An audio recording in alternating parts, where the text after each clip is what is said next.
You might think the free muffins in the doctor's lounge are just like a nice perk, right? Right, yeah, just to keep the hospital staff happy. Exactly. But they're actually this highly calculated, covert legal strategy. So today, we're diving into some really fascinating lecture notes from Dr. Duzak. Right, Dr. Duzak.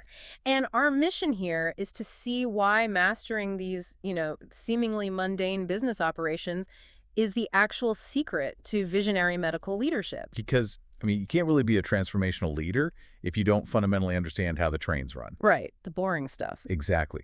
Dr. Duzak argues that for medical trainees, earning political capital means navigating a business landscape that is just shockingly rigid. And that rigidity starts before a patient even gets in the scanner. Like, he points out that doing the medical work and actually getting paid for it are completely divorced from each other. Oh, absolutely. Yeah. The revenue cycle is this highly fragile chain. We really have to remember that insurance companies do not generate profit by paying providers. Right, they generate profit through systemic friction. Yes, essentially by not paying. Which brings up his analogy of pre-authorization being, like the adult version of the childhood game, Mother May I. It's just the perfect description of that friction. Yeah. You have to formally ask permission from the payer before you even perform a scan. Or else. Yeah, if you bypass that step, regardless of medical necessity, the claim is denied. The money never even enters the cycle. Okay, let's unpack this, because even if you get permission, doing the work perfectly still doesn't guarantee a dime if the documentation isn't flawless. Right, the coding side of things. Yes. Yeah. He uses this crazy example of a missing spleen in an abdominal ultrasound. Oh, wow, yes.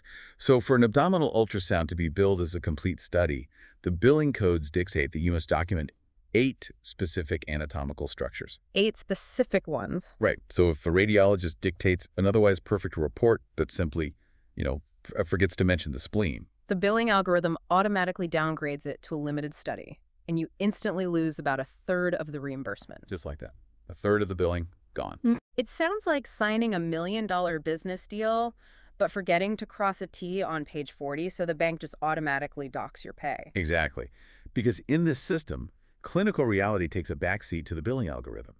You did 100% of the physical work, but the system only pays for the exact parameters you documented. So precision in dictation literally equals dollars. Right. But it's crazy because you navigate the insurance friction, you perfectly dictate your spleen exams, and the money flows. But none of that matters if the job generating that revenue can just vanish overnight, right? Exactly. Dr. Duzak's notes on hospital contracts really shattered an illusion for me here. You're talking about the professional services agreements, or PSAs. Yeah, the PSAs. Right. So physicians often celebrate negotiating this secure 5-year contract with a hospital, thinking they have all this long-term stability. But he points out that if that 5-year agreement includes a standard 90-day without cause exit clause for either party, Which they almost always do. right, then you do not have a 5-year contract. You have a 90-day contract. It's purely an illusion of security.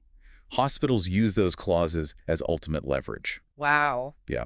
If they terminate the agreement in 3 months, the radiology group is still legally obligated to pay its doctors for the year, but with zero hospital work to generate the revenue. So it's a massive financial liability just disguised as a long-term partnership. Exactly. Here's where it gets really interesting, though. Because protecting the business isn't just about massive contracts. Right. It's the daily stuff. Yeah, it's about navigating the daily liabilities of the job.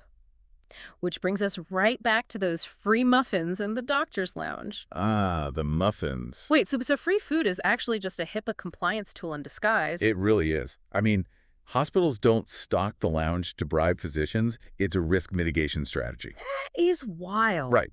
If doctors eat in the busy public cafeteria, it is incredibly easy for them to just accidentally talk shop. And leak protected health information to anyone sitting nearby. Exactly, which is a massive HIPAA violation. So you crap them in a private room with bagels so they don't commit a HIPAA violation over their lunch break. Pretty much. Keeping clinical discussions out of public earshot is far cheaper than paying federal fines. So what does this all mean for you listening right now? Well, I think Dr. Duzak's overarching point is clear. Yeah. Whether you're in medicine, tech, or anywhere else, mastering the unglamorous transactional basics. Like the billing friction, the contract clauses. And the compliance traps. Mm-hmm. All of that is what actually buys you the runway to do the visionary stuff. You just have to master the system as it exists before you can change it. Right. But that leaves you with this to ponder. Okay, what is it?